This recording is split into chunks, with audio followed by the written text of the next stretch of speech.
Le 12 août est une semaine sacrément chargée pour le cinéma. Bon, tombé du ciel, quand je vois la balance, j'ai envie de me défenestrer tellement que ça fait vraiment le film de banlieue. Qu'en fait, ça a l'air complètement éculé sur le principe, mais qu'en fait, c'est super efficace. Et là, même encore plus, semble-t-il, donc à surveiller de près quand même.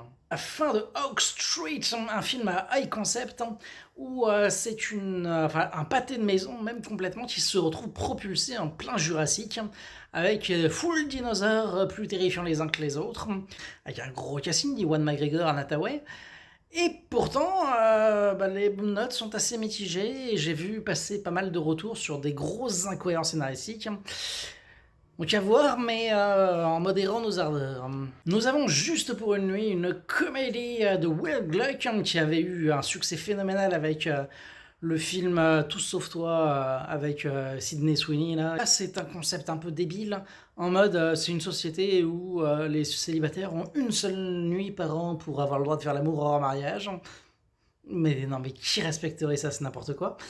Et ça part de ce principe-là pour voilà, deux célibataires endurcis qui essayent de trouver le vrai amour au milieu de tout ça. Et ça a l'air d'être ultra classique, mais les spectateurs ont trouvé ça plutôt sympathique et bon, pourquoi pas. Il y a le nouveau Ryuichi Hamaguchi qui vient faire du cinéma en France et les retours sont exceptionnels. J'ai vu la bande-annonce. Ça a l'air effectivement d'être du film un peu émouvant, sympathique.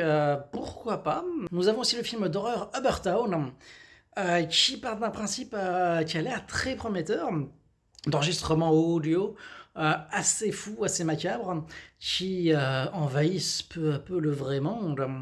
Le concept a l'air très fort. Malheureusement, les retours sont pas foufou. Nous avons un film d'animation japonais, une aube nouvelle, où c'est une histoire de feu d'artifice, le choc entre écologie et tradition. Ça a l'air d'être absolument magnifique visuellement, mais un peu vite scénaristiquement. Et les retours sont un peu mitigés, mais en tant que grand fan d'animation japonaise, je suivrai ça de très près. Une affaire turque, qui est un peu une histoire du capitalisme qu'on embrasse à bras-le-corps. Il va devenir ce qu'il rejetait à la base. Et donc c'est un peu le serpent qui se mord la queue, et ça a l'air d'être sympathique. Un grand raccourci qui a d'excellentes notes. Un petit film où ça raconte des histoires on truande un peu, d'un côté sur un concours de Miss, et de l'autre sur une histoire de restaurant avec une affaire de dératisation. Et visiblement les retours sont excellents, donc à voir. Pour souffler un peu, on a plein de propositions originales de plein de genres différents. Et voilà, ça donne envie de sortir en tout cas.